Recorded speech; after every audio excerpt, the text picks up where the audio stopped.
அண்ணனுக்கு தெரியாம எப்படியாவது சீக்கிரமா இந்த விஷயத்தை முடிச்சிடணும். முடிச்சிடலாம் சம்பந்தி.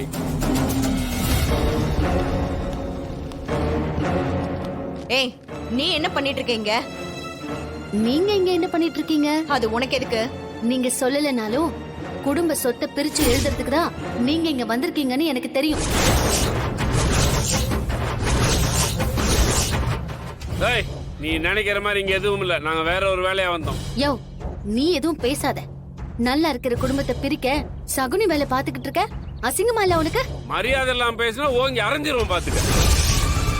ஏய், நாங்க எதுக்கோ வந்திருக்கோம், அது உனக்கு எதுக்குடி? இங்க பாரு, தேவையில்லாம எங்க விஷயத்துல தலையிடாத. அத்தை, சித்தி, நீங்க 2 பேரும் ரொம்ப பெரிய தப்பு பண்றீங்க. நீங்க பிரிக்கிறது சொத்தை இல்ல, குடும்பத்தை. தயவு செஞ்சு அதை பண்ணாதீங்க. ஏய், அத சொல்ல நீ யாருடி? உனக்கும் எங்க குடும்பத்துக்கும் என்ன சம்பந்தம்? ஆமாண்டி, சொத்தை பிரிச்சு தான் எழுத போறோம். என்ன இப்போ அதுக்கு? என் புருஷனுக்கு தனியா ஒரு மரியாதை வேணும்னு தான் நான் இதெல்லாம் பண்ணிட்டு இருக்கேன். அதுக்காக பெரியப்பா கிட்ட திருட்டுத்தனமா பத்திரத்துல சைன் வாங்குனீங்களா?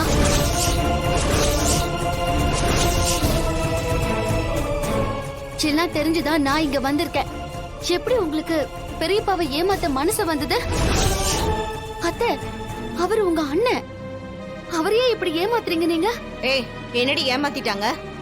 எங்களுக்கு உரிமையானதை நாங்க எடுத்துக்கிறோம். அத நேர் வழியா பண்ணணும்.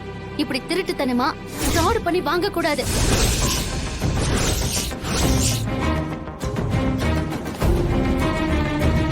லிங்கம், பத்திரத்தெல்லாம் செக் பண்ணியாச்சு.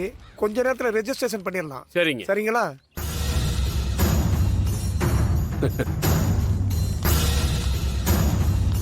இங்க பாரு மாயா, இப்பதான் எல்லாமே கை கூடி வருது. எங்களுக்குன்னு ஒரு அங்கீகாரம் கிடைக்க போகுது. உனக்கும் எங்க குடும்பத்துக்கும் எந்த சம்பந்தமும் இல்ல. 6 மாசத்துல நீயே வீட்டை விட்டு போக போற. மரியாதையா இப்ப இங்கிருந்து போயிடு. இவகிட்ட நாம ஏன் நீ பேசிட்டு இருக்கணும்? நம்ம வந்த வேலையை மட்டும் பாப்போம். ஏய், சொத்தை பிரிச்சு எழுத தாண்டி போறோம். அத உன்னால தடுக்கவே முடியாது. போடிங்க இருந்து. ஏய், என்ன பண்ற? நான் இருக்கிற வரைக்கும் சொத்தை பிரிக்க விட மாட்டேன். பெரியப்பா சைன் பண்ண பத்திரம் இருந்தா தானே நீங்க பிரிப்பீங்க. ஏய், ஏய், ஏய், ஏய், ஏய், ஏய், ஏய், ஏய், ஏய், ஏய், ஏய், ஏய், ஏய், ஏய், ஏய், ஏய்,